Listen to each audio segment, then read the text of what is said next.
নবপর্ণার রান্নাঘরে সবাইকে স্বাগত। আজ বানাতে চলেছি একেবারে বাঙালিয়ানায় ভরপুর এক রেসিপিটা শেখা আমার মায়ের কাছে। পটলের বিচি ছাড়ানো দেখে এবার নিশ্চয় সবাই বুঝে গেছেন কি বানাতে চলেছি। হ্যাঁ, আজ বানাবো পটলের দোরমা। এই পটলের দোরমা বানানোর জন্য প্রথমেই পটলের দুদিক অল্প কেটে নিয়ে খোসা ছাড়িয়ে নিতে হবে। যেভাবে ভিডিওতে দেখানো হয়েছে সেভাবেই খোসা ছাড়াতে হবে, একেবারে পুরো খোসা ছাড়াবো না। এবার পটলের ভেতরের বিচিগুলো বের করে ভালো করে ভেতরটা পরিষ্কার করে নিতে হবে। ছবিতে আমি যেভাবে দেখালাম চামচ আর ছুরির সাহায্যে সবকটা পটলের ভেতরের বিচিগুলো পরিষ্কার করে নিয়েছি। এবার পটলগুলো নুন মাখিয়ে রেখে দেব। অন্যদিকে ফ্রাই প্যানে পেঁয়াজ ভাজতে বসিয়ে দিয়েছি। পটলের দোরমার জন্য এবার পুরটা বানিয়ে নেব। পেঁয়াজ একটু লাল লাল করে ভাজা হয়ে গেলেই তার মধ্যে টমেটো কুচি দিয়ে দেব। টমেটো কুচি আর পেঁয়াজ আবার ভালো করে নেড়েচেড়ে ভাজা ভাজা করে নিতে হবে। আগে থেকেই আমি আলু সেদ্ধ করে রেখেছিলাম। আলু সেদ্ধগুলো হাতের সাহায্যে চাপ দিয়ে ভেঙে নিতে হবে। আলুগুলো একেবারে মিহি করে মেখে নেব না, আলতো হাতে একটু ভেঙে নিয়েই ফ্রাই প্যানে ভাজতে থাকা পেঁয়াজ আর টমেটোর মধ্যে ওই আলু দিয়ে দিতে হবে। আবারও নাড়াচাড়া করে কিছুক্ষণ রান্না করে নেব। স্বাদ মতো নুন দিয়ে দিতে হবে। এই আলুর পুরে দেওয়ার জন্য বেশ কিছুটা কুচো চিংড়ি আগেই আমি নুন হলুদ দিয়ে সেদ্ধ করে রেখে দিয়েছি। এবার এই আলুর পুরের মধ্যে কুচো চিংড়ি অ্যাড করে দেব।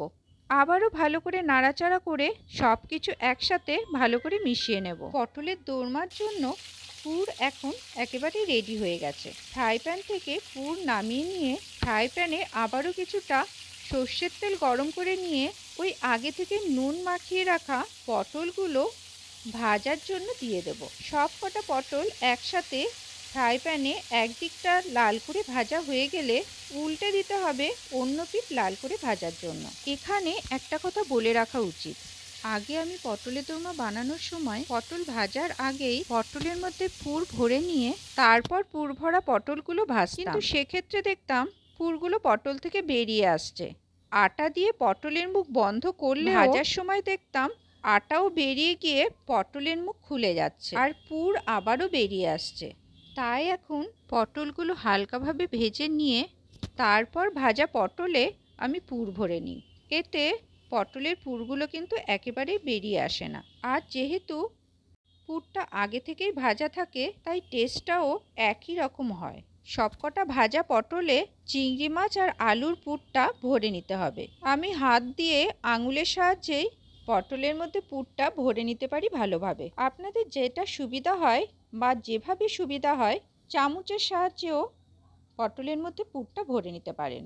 নতুন নতুন আর ইউনিক রেসিপি আমি শেয়ার করতে পছন্দ করি। যারা আমার রেসিপি পছন্দ করেন তারা প্লিজ আমার প্রোফাইলটিকে ফলো করে নেবেন। দয়া করে কেউ ফ্রেন্ড রিকোয়েস্ট পাঠাবেন না। 5000 ফলোয়ার্স হয়ে যাওয়ার পর ফ্রেন্ড রিকোয়েস্ট আর অ্যাকসেপ্ট করা যায় না, তাই ফ্রেন্ড রিকোয়েস্ট অ্যাকসেপ্ট করতে পারবো না। এবারে পটলের দোরমার গ্রেভিটা বানাতে হবে, তাই একটা পাত্রের মধ্যে পোস্ত নিয়ে নিলাম।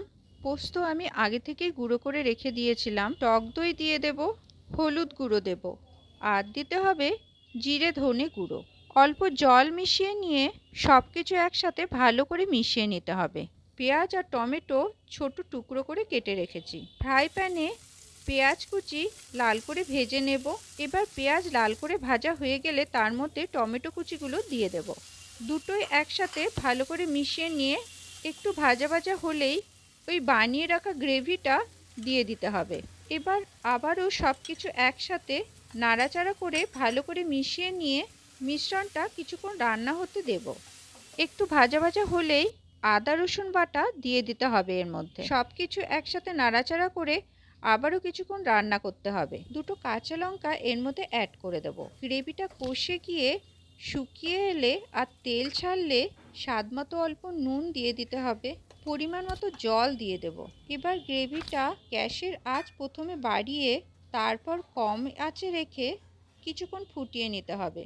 তারপর ওই পটলের দোরমাগুলো গ্রেভির মধ্যে দিয়ে দেব। এবার গ্যাসের ফ্লেম বাড়িয়ে দিয়ে কিছুক্ষণ ফুটিয়ে নিতে হবে। এর ফলে পটলের দোরমার মধ্যে গ্রেভিটা ভালো করে ঢুকে যাবে।